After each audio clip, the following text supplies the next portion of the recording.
இன்னைக்கு ஒரு ஈஸியான, ஹெல்தியான ஒரு குழம்பு ரெசிபி வந்து ஷேர் பண்ணுறேன்.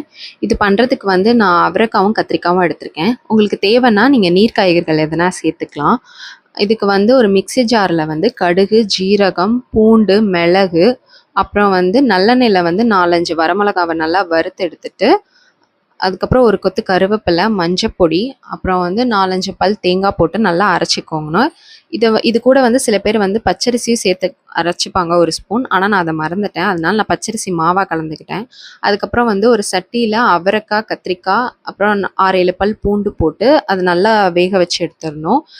அது வெந்ததுக்கப்புறம் நம்ம அரைச்ச பேஸ்ட் ஊற்றி ஒரு கொதி விட்டு இறக்கணும். நெக்ஸ்ட் அது கொதிச்சதுக்கப்புறம் நான் சொன்ன மாதிரி அந்த பச்சரிசி மாவு வந்து கலந்து ஊற்றிட்டு கொதிக்க விட்டு எடுத்துட்டா முடிஞ்சிருச்சு.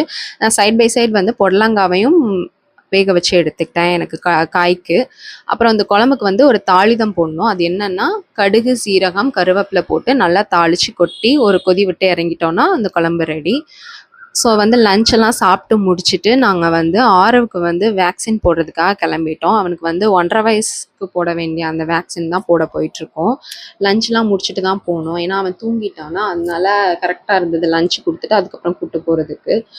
அவனுக்கு கொடுக்கறதுக்கு வந்து ஆதி தான் ரொம்ப பயந்துட்டான் ஆரவ் விட. அவனாவது அந்த நேரம் தான் அழுதுட்டு அப்புறம் அப்படியே விட்டுட்டான். அப்புறம் வந்துட்டு ஒரு ஜூஸ் கடைக்கு போயிட்டு ஜூஸ் வாங்கி குடிச்சிட்டு வீட்டுக்கு வந்துட்டோம்.